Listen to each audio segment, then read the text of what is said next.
ব্যারাকপুরে বিজেপির ভাঙন, এটা কি দিকে দিকে বিজেপির যে ভাঙন প্রক্রিয়াকে আরও ত্বরান্বিত করবে?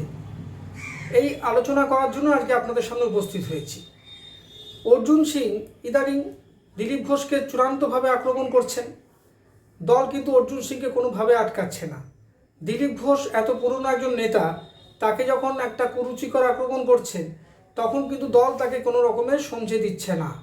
অর্জুন সিং এমন একটা ভাব করছেন যেন সেই অঞ্চলটা তার একেবারে হাতের তালুর মতো চেনা, কিন্তু তারই নাকের ডগায় প্রায় 100-রও বেশি কর্মী কিন্তু তৃণমূলের বিধায়কের হাত ধরে, বীজপুরের যে বিধায়ক তার হাত ধরে কিন্তু তৃণমূলে জয়েন করলেন।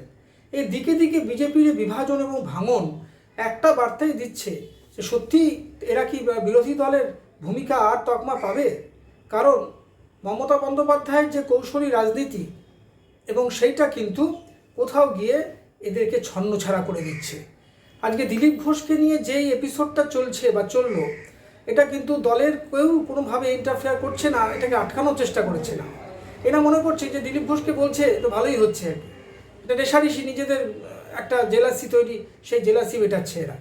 কিন্তু আপনারা যদি দেখেন, রাজনৈতিক বিশ্লেষণ করেন, তবে দেখতে পাবেন যে সত্যি সত্যি বিজেপির এই দিকে দিকে ভাঙন কিন্তু আরও ত্বরান্বিত হচ্ছে এবং একটা সময় আসছে যে বিজেপি যে 70 আসন এখন আছে, যে বিধায়ক আছে, তারাও আদৌ থাকবে কি না এবং প্রায় 30-40টা আসন পাবে কি না, এটা নিয়ে কিন্তু এখন একটা প্রশ্নচিহ্ন বিজেপির অন্দরেই দেখা দিচ্ছে।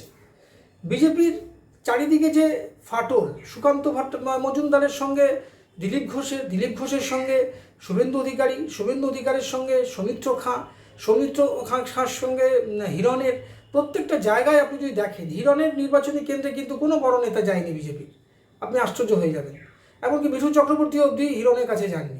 তাহলে বুঝতে পারছেন এতগুলো বিজেপির হয়ে গেছে এখন। Mithun BJP, Suvendu BJP, Dilip BJP, Sukanta BJP, এত বিজেপি হলে তো হবে না। মানুষ তো ওরকম বিজেপিকে ছন্নছাড়া দেখতে চায় না।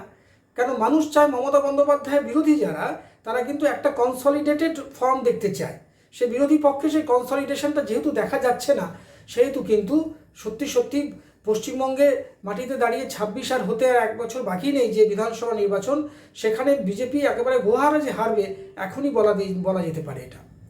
এবং সবচেয়ে বড় কথা, যে ফাটল আটকাবার জন্য যেই একটা ওয়ার্ম আপ দরকার, যে একটা কোঅর্ডিনেশন দরকার, সেটা কিন্তু কারোর মধ্যে দেখা যাচ্ছে না। শুভেন্দু নিজের মতো মিছিল করছে, সুকান্ত মজুমদার একটা বাইট দিয়ে দিচ্ছে।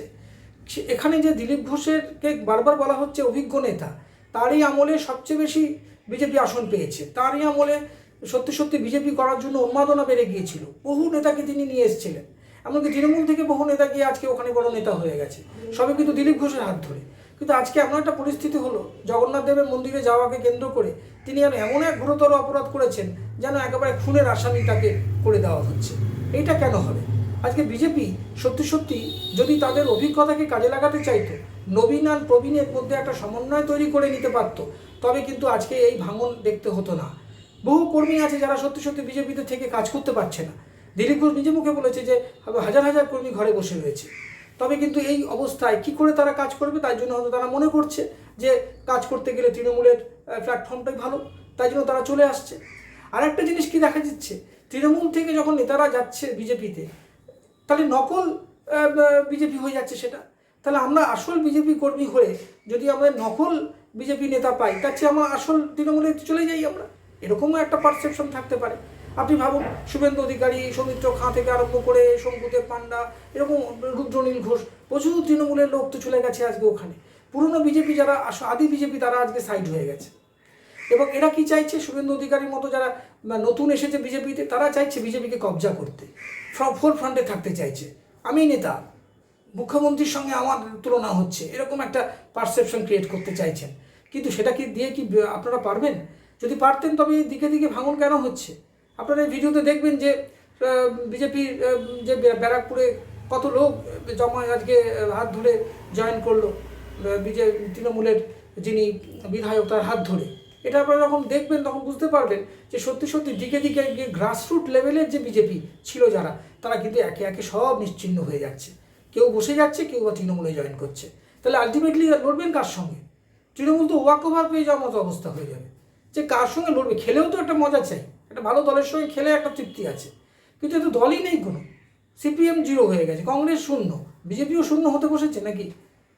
এত সম্ভাবনা ছিল আপনাদের, মোদি কত রকমের কত স্কিম আপনারা সামনে নিয়ে এসেছিলেন, কই একটাও পারলেন না। কারণ আপনাদের সুইসাইডাল এই গেমের জন্য আপনারা আত্মঘাতী সিদ্ধান্ত নিচ্ছেন, সেই জন্যই আজকে এই অবস্থা। ব্যারাকপুরের ভাঙন তারই একটি পরিচয়।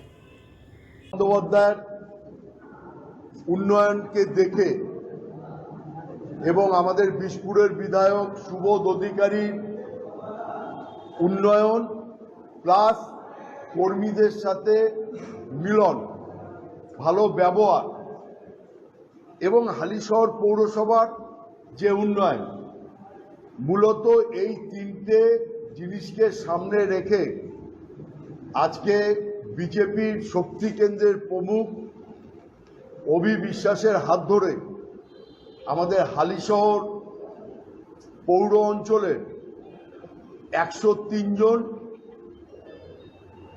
বিজেপি সক্রিয় কর্মী আমাদের তৃণমূল কংগ্রেসের পরিবারে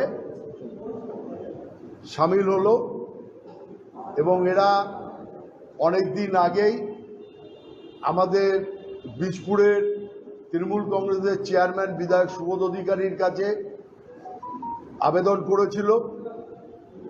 আমাদের বিধায়ক সেটাকে জেলায় পাঠিয়েছে, জেলা থেকে স্টেট ঘুরে ক্লিঞ্চ হয়ে এসেছে এবং আজকেই আমরা তাদেরকে জয়েন করাচ্ছি।